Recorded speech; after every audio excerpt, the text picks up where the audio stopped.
Film toxic का trailer release हो चुका है और मेरा रिव्यू है ये। ट्रेलर चालू होता है, एक बच्चा बैठा रो रहा है, कह रहा है कि मैं आपकी बात हमेशा मानूंगा। यश भी वहीं पर है जो खूनम खून है और वो एकदम से चिल्लाकर गोली चलाता है। ये ट्रेलर का पहला सीन है, यानी कि इससे कुछ पता नहीं चलता कि ये कहानी क्या है। अब आग का एक बड़ा सा गोला उठता है और फिर से बच्चे की एंट्री होती है जो जेल में खड़ा है। अब क्यारा की एंट्री होती है जो रोती धोती हुई आ रही है और कह रही है कि चेहरे पर नकाब डालकर अपने गम को छुपा सकते हो। नहीं नहीं मैडम जी, आप अपना गम सबको बताइए, हमें कोई दिक्कत नहीं है आपके गम के बारे में सुनने में। अब पता चलता है कि कियारा एडवाणी का ही वो बच्चा है और वो कियारा से कह रहा है कि मैं आपको छोड़कर कभी नहीं जाऊंगा मां।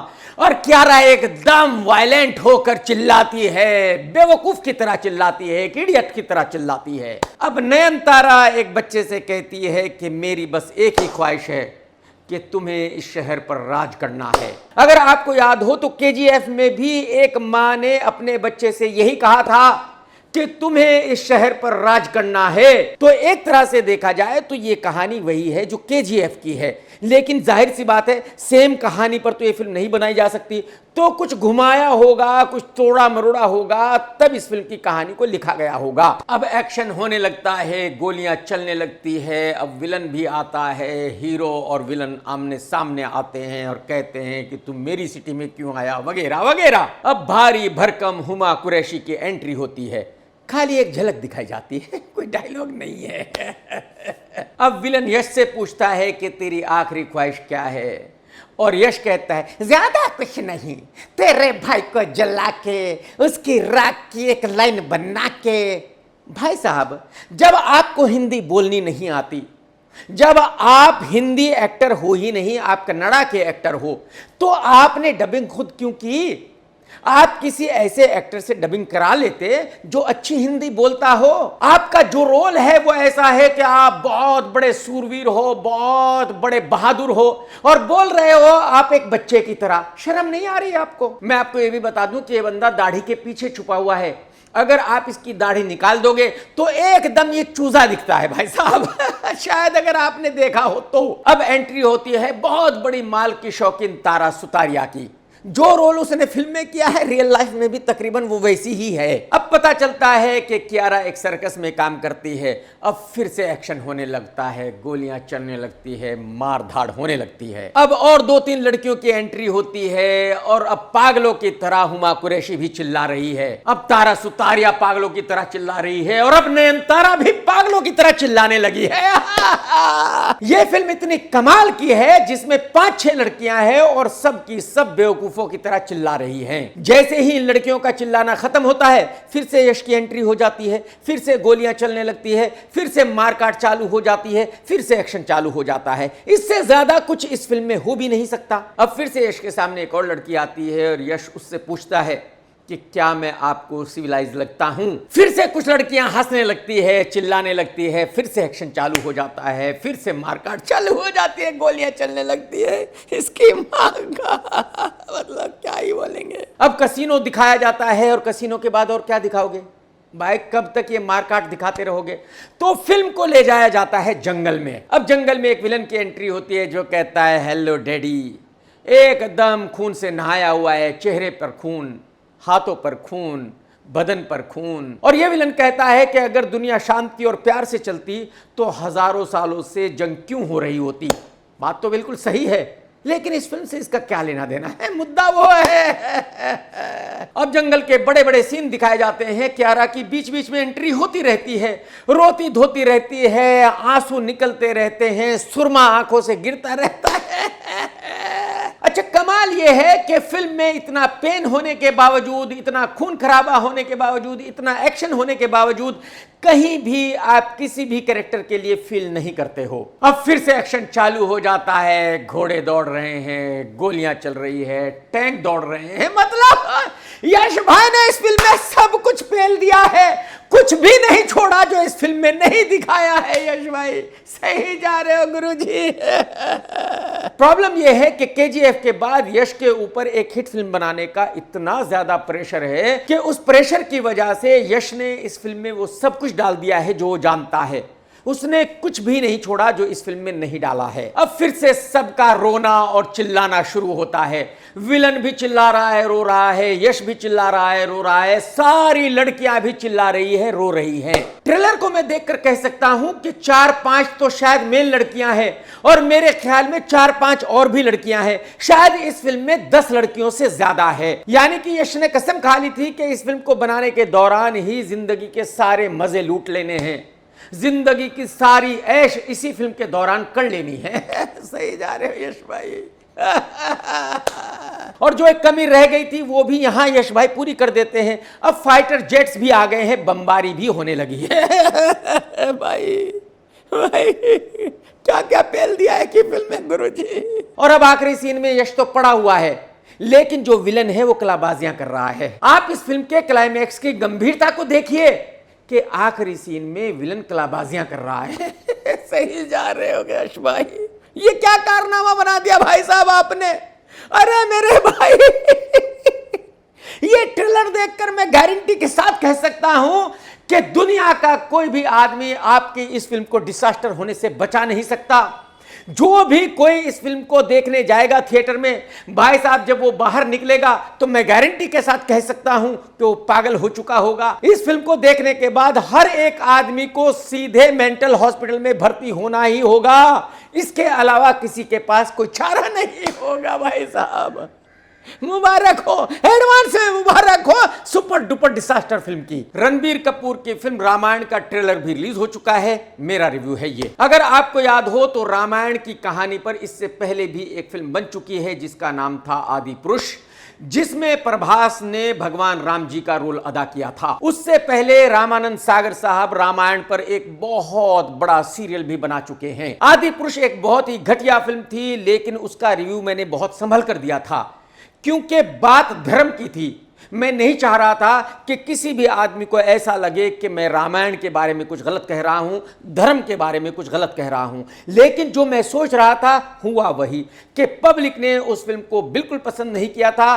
पब्लिक ने भर भर कर गालियां दी थी उस फिल्म को। तो मैं इस ट्रेलर को रिव्यू करते हुए बिल्कुल नहीं सोच रहा हूं कि भाई मैं धर्म के बारे में कुछ गलत कह रहा हूं या मैं किसी की भावनाओं को ठेस पहुंचा रहा हूं कुछ गलत कहकर।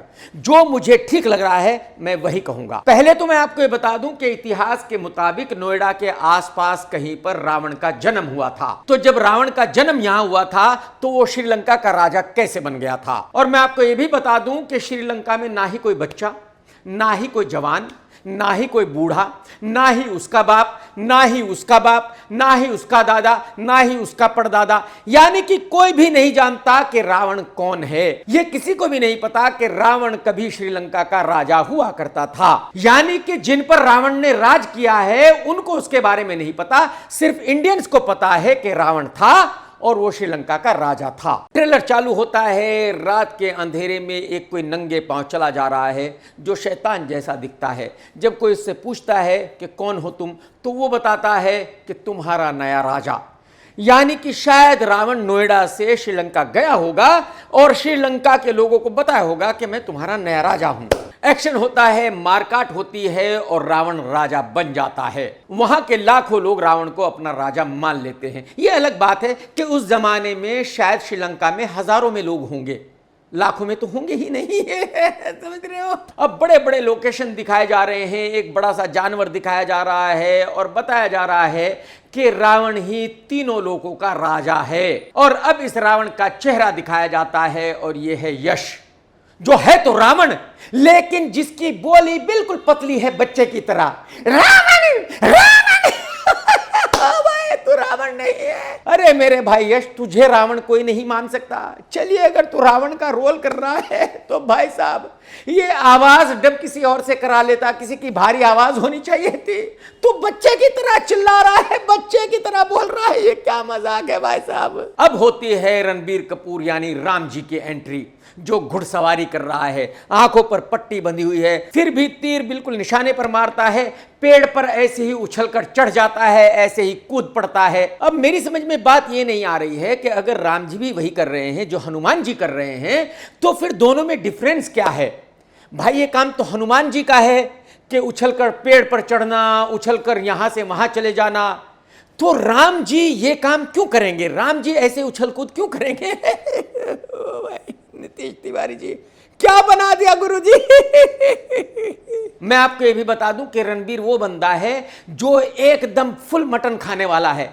वो ये खुद बता चुका कि मैं तो पाया निहारी पूरा दबा के मीट खाता हूं, और वो भी एकदम मतलब हार्ड वाला मीट, यानी कि भैंसे का, बैल का, जो मीट भी उसको मिल जाए वही वो खा लेता है। और ये तो आप सभी जानते हैं कि रणबीर पीता भी दबाकर है और माल का भी शौकीन है। उससे भी पीछे नहीं है भाई। अब एक दानव की एंट्री होती है और राम जी एक तीर में उसको मार देते हैं। अब कहानी राम जी की फैमिली पर आ जाती है कि राम जी को 14 साल का वनवास हो गया है, वो अपने भाई के साथ वनवास जा रहा है। माँ को बिल्कुल अच्छा नहीं लग रहा है, माँ बहुत ज्यादा दुखी है। और एक्चुअली देखा जाए तो इस फिल्म की सबसे बड़ी प्रॉब्लम यही है कि कहानी तो सबको पता है, कहानी तो वही है, कहानी को तो आप बदल नहीं सकते, और जब कहानी को आप नहीं बदल सकते तो अलग क्या करोगे। आदि पुरुष के डायरेक्टर ने भी कुछ ऐसा ही किया था। उसका कहना यह था कि भाई कहानी तो सबको पता है, लेकिन मुझे इस कहानी को कुछ अलग ढंग से कहना है। और जब उसने अलग ढंग से कहा तो लोगों ने भर भर कर गालियां दी, फिल्म सुपर फ्लॉप हो गई। रामानंद सागर साहब ने बहुत ही ईमानदारी के साथ, बहुत ही सरल तरीके से इस कहानी को कहा था, और यही वजह है कि लोगों को वो कहानी बहुत ज्यादा पसंद आई थी। अब नीतीश तिवारी के ऊपर भी यही प्रेशर था कि भाई कहानी तो वही है, कहानी का सबको पता है, कहानी कहां से शुरू हुई कहां खत्म हुई ये सब जानते हैं, तो मैं अपनी फिल्म में अलग क्या दिखा सकता हूं, मैं इस कहानी को कुछ अलग तरीके से कैसे बना सकता हूं। और ये जो अलग तरीके से बनाने का प्रॉब्लम है, बस ये ही फिल्म का सबसे बड़ा प्रॉब्लम है, क्योंकि ये कहानी एक धार्मिक कहानी है। बहुत से लोग राम जी को भगवान मानते हैं, तो जाहिर सी बात है उनकी कहानी को उनकी कहानी से अलग तरीके से आप कैसे दिखा सकते हो। तो जाहिर सी बात है उनकी कहानी को रियल तरीके से ही दिखाना पड़ेगा। उनकी कहानी को अलग तरीके से आप कैसे दिखा सकते हो और क्यों दिखा सकते हो, और पब्लिक उसको एक्सेप्ट क्यों करेगी। अब सीता माता की एंट्री होती है और इस रोल को निभाया है तेलुगु एक्ट्रेस ने। ये लड़की कहीं से भी सीता माता दिखती ही नहीं है। अगर रामानंद सागर साहब के सीरियल की सीता माता को देखोगे तो ये लड़की उनके 5% भी नहीं है। अब रावण की बहन का नाक काट लिया गया है, रावण को गुस्सा आ गया है, रावण कह रहा है कि वो अयोध्या जाएगा। रावण का एक अजीबो गरीब किस्म का प्लेन दिखाया जाता है जिसमें बैठकर वो वहां जाने वाला है। सही है नीतीश भाई, पेलो पेलो जो मर्जी आए पेलो, कोई दिक्कत नहीं है। अब यहां पर रावण के बहुत सारे डायलॉग्स हैं और रावण की आवाज ऐसी है कि वो बच्चे जैसी है। तो जब यश डायलॉग्स बोलता है बिल्कुल भी अच्छा नहीं लगता, वो रावण बिल्कुल भी दिखता नहीं है। अब राम जी यानी कि रणबीर कहता है कि रावण 3 लोगों का स्वामी है और मैं उसका वध इन 3 लोगों के सामने ही करूंगा। यानी कि रणबीर को पहले से ही पता है और पब्लिक को भी पहले से ही पता है कि हां रणबीर रावण को मार देगा और जीत रणबीर की ही होगी, यानी राम जी की ही होगी। यानी कहानी का पहले से पता है सबको। ठीक है, चलिए जी आगे चलते हैं। अब राम जी अपनी सेना के साथ श्रीलंका पहुंच जाते हैं, युद्ध चालू हो जाता है और भाई साहब युद्ध में ऐसी ऐसी चीजें दिखाई जा रही हैं जो शायद उस वक्त के लोगों ने सपने में भी नहीं देखी होगी, लेकिन नीतीश जी को पता है कि उस वक्त में इन चीजों का इस्तेमाल हुआ था, इन हथियारों का इस्तेमाल हुआ था। नीतीश जी भाई साहब आप इस कहानी को अलग तरीके से कैसे कहोगे? जो भी आप कुछ पेल रहे हो ये बहुत ही नकली लग रहा है। अब अजीब व गरीब महल दिखाए जा रहे हैं, बहुत ही अजीब किस्म के धनुष दिखाए जा रहे हैं, और भाई साहब फरसा तो कमाल का दिखाया गया है। अब एक नकली जानवर की भी एंट्री होती है क्योंकि वो भी दिखाना जरूरी है। ये ट्रेलर देखकर मैं ये कह सकता हूं कि इस फिल्म में जो कुछ भी दिखाया गया है वो सब नकली लगता है, कुछ भी असली नहीं लगता। और बस यही इस फिल्म की सबसे बड़ी प्रॉब्लम है, क्योंकि जो कहानी है ये बहुत रियल है। इस कहानी को बहुत सारे लोगों ने अपने दिल में बसाया हुआ है।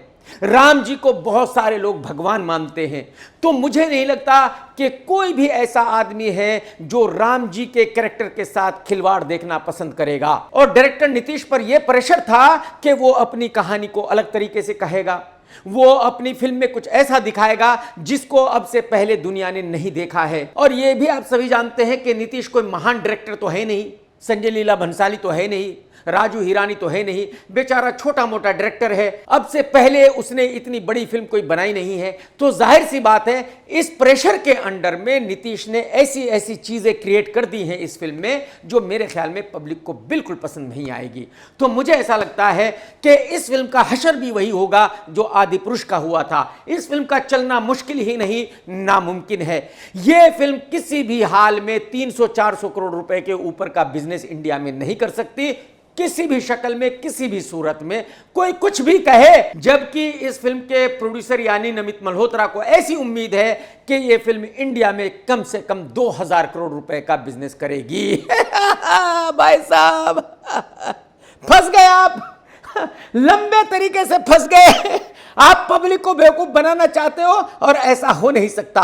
आज की पब्लिक बहुत होशियार है, आप पब्लिक को बेवकूफ बना नहीं सकते। तो भाई साहब ये जो कारनामा आपने बनाया है पब्लिक को बेवकूफ बनाने के लिए, ये कामयाब होने वाला नहीं है। आपकी फिल्म का डिजास्टर होना तय है, गारंटी है। सत्यमेव जयते।